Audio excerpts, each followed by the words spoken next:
네, 목요일은 책과 함께합니다. 6월에는 홍동 목사의 기독교 서평 홍독서로 꾸며가는데요. 홍동 목사님 자리하셨습니다. 어서 오세요. 네, 반갑습니다. 네, 한 달 만에 또 뵙습니다. 네, 지난 한 달 잘 보내셨나요? 네. 예, 한 달 만에 뵙지만 또 어제 뵌 듯한 그런 느낌인데요. 자, 이제 이번 달은 어떤 주제에 대해서 살펴보게 될지, 또 어떤 책을 소개해 주실지 하나씩 이야기 보따리를 풀어보도록 하겠습니다. 네, 저희가 지난달에는 좀 부활에 대해서 살펴봤어요. 네. 부활절이 끝나고 나면 돌아온 절기 중에 하나가 이제 성령 강림 주일입니다. 지난 주일이었죠. 그래서 저는 좀 이번 한 달 동안은 우리가 좀 익숙하면서도 사실은 막상 이야기해보면 잘 모르는 네. 생경한 주제인 성령에 대해서 좀 책을 소개해 볼까 합니다. 일단 이번 달 주제는 성령이고요. 네. 이 관련한 책들에 대한 소개를 해주시겠다라는 말씀이신데 그런 것 같아요. 성령 충만함을 주소서 뭐 이렇게 기도 많이 하시잖아요. 네. 그래서 성령 충만이 가장 먼저 떠오르는데 불의 혀같이 바람같이 임했던 오순절 다락방 사건을 떠올리시는 분들도 분명 있을 것 같고요.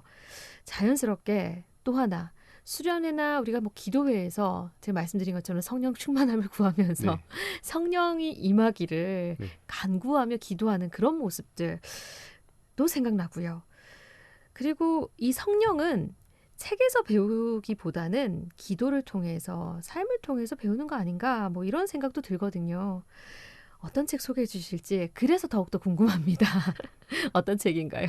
네, 일단은 우리가 성령이라고 하면 이제 뜨거운 영적 경험, 특별히 이제 오순절 다락방 사건 이후로 신약 시대에 부어졌던 성령을 주로 이야기하게 돼요. 네.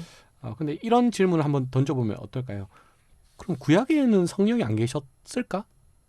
네. 네, 제가 오늘 소개하고자 하는 책은 구약에서부터, 신약이 아니라 구약에서부터 이 성령 개념을 차근차근 추적해서 조금 재밌고도 신선한 통찰을 전달해주는 학자의 책을 소개하려고 합니다. 네. 잭 레비슨이라는 학자인데요. 이 사람은 신구약 성경도 물론이거니와 유대 문헌 그리고 그레코 로마 문헌의 전공자입니다. 크게 두 권의 책이 번역되어 있는데 네. 내용은 비슷합니다. 하나는 성서윤리원 성교에서 나오는 성령과 신앙이라는 책이고요. 네. 조금은 전문적인 책이고 약간 논증을 풀어나가는 논리적인 책입니다. 네. 또 하나는 감은사에서 출간된 책인데 내가 알지 못했던 성령이라는 책이 있습니다. 동일한 내용이지만 조금 대중성 있게 에세이처럼 다듬은 그런 느낌입니다. 그래서 네. 두 권이 동시에 말하고 있는 성령에 대한 통찰을 제가 한 3주 정도 차근차근 좀 소개해 볼까 합니다. 네.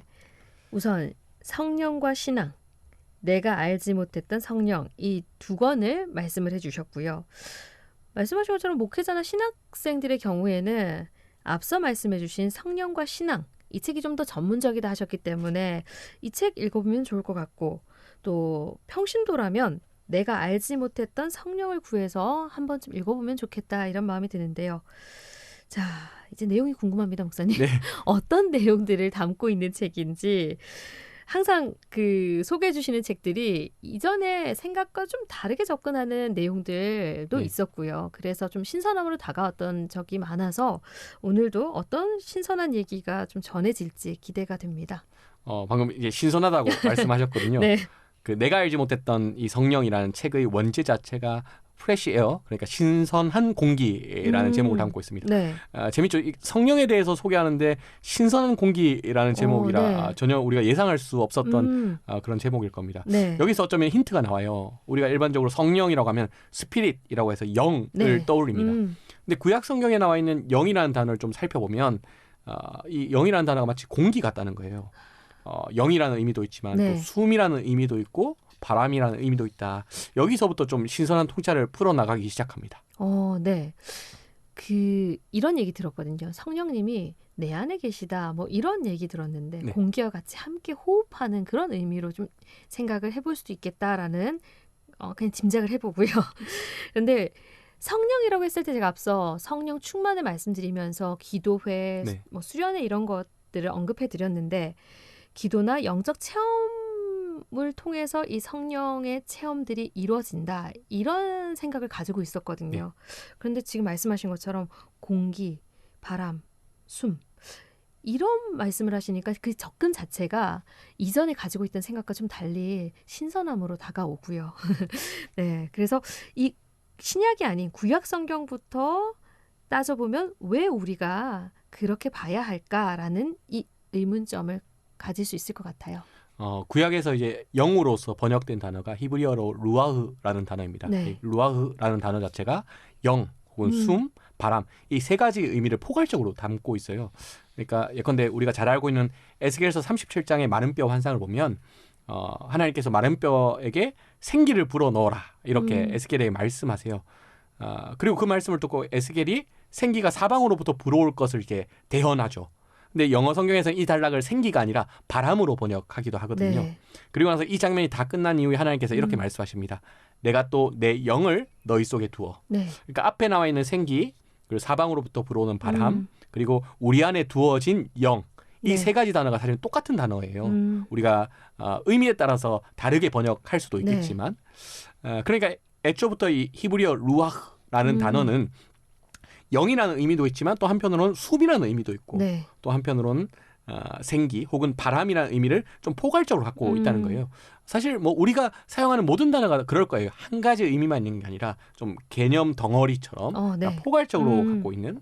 그래서 우리가 성령에 대해서 좀 이야기하고 성령에 대해서 좀 고민을 하려면 특별히 구약에서부터 나와 있는 성령에 대해서 좀 탐구를 해보려면 적어도 이 단어 자체가 영을 뜻하기도 하고 숨결을 뜻하기도 하고 혹은 바람 혹은 생기를 뜻하기도 한다는 이 포괄적인 의미에서부터 좀 시작하면 어떨까라고 이 책이 제안하고 있습니다. 네, 우리가 흔히 알고 있는 그 성령이라고 했을 때 영의 의미만 가지고는 볼 수 없을 것 같고요. 그 접근 자체가 생기, 바람을 언급해 주셨는데 이 접근하는 자체가 이전과 달라서 거듭 말씀드리지만 이 부분에 있어서 좀 신선함으로 다가오는데 일단 신약 성경에 나오는 앞서 오순절 사건을 말씀드렸는데 이 오순절 성령은 잠시 놔두고요. 네. 구약에 등장하는 성령, 특별히 히브리어 단어부터 보면 영이라는 의미도 있지만 숨, 바람과 같은 의미도 담겨 있다. 이걸 전제를 두고 생각을 해야 될 것 같습니다. 네.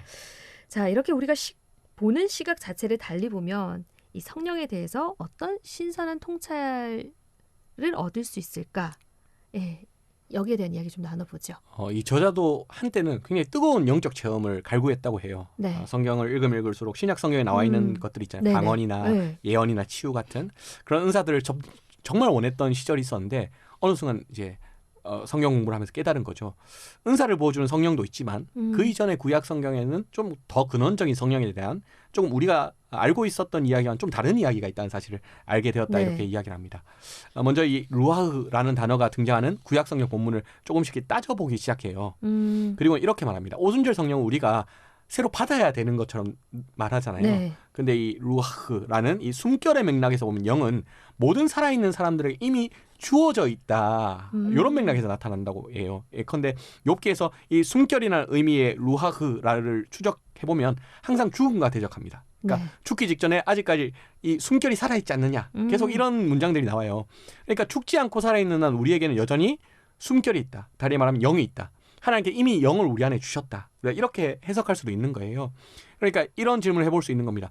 우리가 기도해서 받아야 되는 영이 아니라 은사나 능력을 통해 영을 새롭게 받아야 되는 것이 아니라 이미 하나님께서 우리 가운데 영을 주셨더라면 그럼 어떨까? 이런 질문을 해볼 수 있는 거죠. 그래서 자연스럽게 우리가 던질 수 있는 질문은 뭐냐면 그러면 구약 성경 속에서 오순절 성령 경험을 아직 안 했는데 영에 충만했던 사람들이 있지 않을까? 그런 사람들을 좀 떠올려보면 어떨까? 이렇게 질문을 해볼 수 있을 것 같아요. 생각이 나시는지 모르겠어요. 구약 성경에 나와 있는 영으로 충만한 것 같은 그런 사람 혹시 생각나시는 분이 있으신가요? 구약 성경에서 영으로 충만한 그 브살렐과 오홀리압의 경우 성막의 기구를 만들 때 하나님의 영으로 충만했던 그 기억도 있고요. 말씀하신 것처럼 이게 구약과 신약에서의 성령에 대한 이 접근이 조금 다르게 지금 다가와서 받는 성령이 아니라 이미 주어져 있다고 말하는 이 부분에 있어서 여기에 좀 생각을 좀 해볼 필요가 있을 것 같다라는 생각도 좀 들고요. 네, 그러네요. 네, 그 부살렐과 오홀리아 방금 말씀하셨는데 이 사람들이 성막 안에서 이 기술들을 발휘하여서 기구들을 만들 때 성경이 말하죠. 영으로 충만한 사람들이다. 영으로 충만해졌다. 네. 이렇게 이야기합니다. 그러면서 영으로 충만해졌다라고 이야기하면서 함께 사용된 단어가 뭐냐면 하나님께서 이 사람들에게 지혜를 주셨다. 이런 이야기를 합니다. 네. 그러면 영의 충만, 성령의 충만과 지혜가 있는 것 사이에서는 묘한 이제 상관관계가 보이는 거죠. 이 부살렐과 오홀리엄만 그런 게 아니라 우리가 생각해 보면 요셉도 그렇거든요.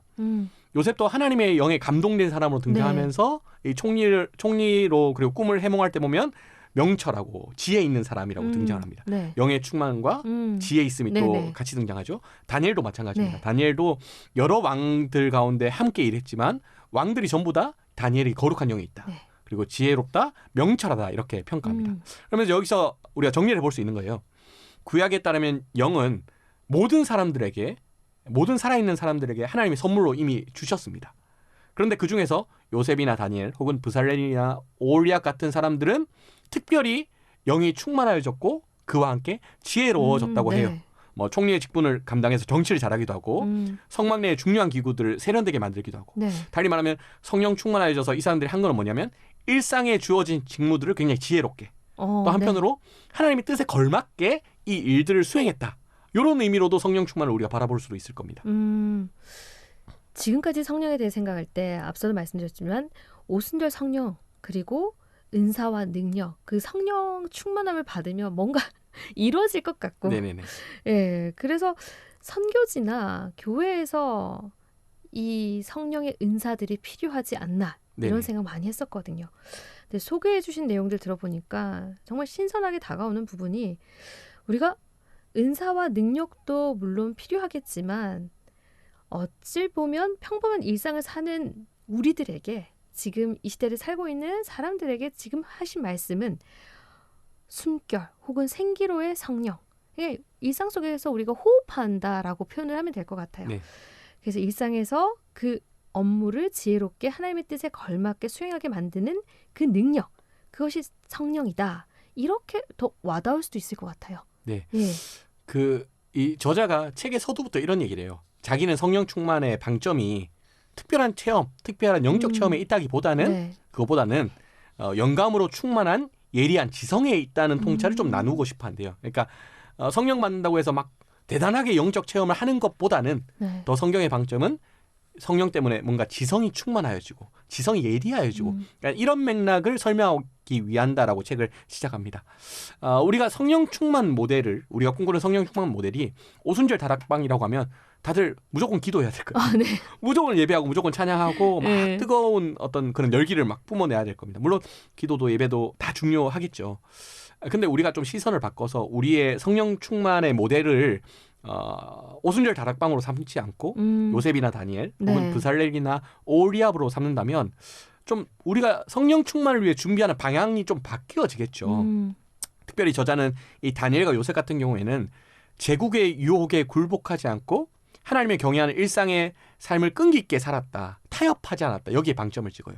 즉 이 사람들이 성령 충만한 것은 기도하고 예배하고 이런 것을 떠나서 유혹에 굴복하지 않고 끝까지 하나님의 신앙을 지켰기 때문에 네. 하나님이 경외했기 때문에 그런 거다. 그러니까 하나님 믿기 어려운 세상 속에서 어떻게든 하나님 믿고 살아가니까 하나님께서 성령 충만의 선물을 주셨다.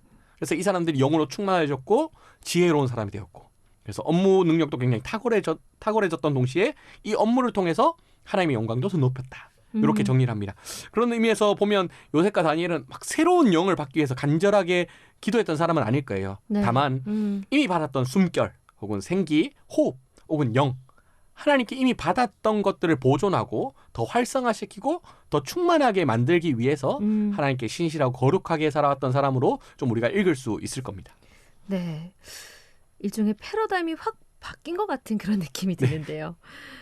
인생에서 차근차근 하나님을 경외하고 신실하게 살면서 우리가 이미 받은 그 영으로 충만하게 되어야 한다.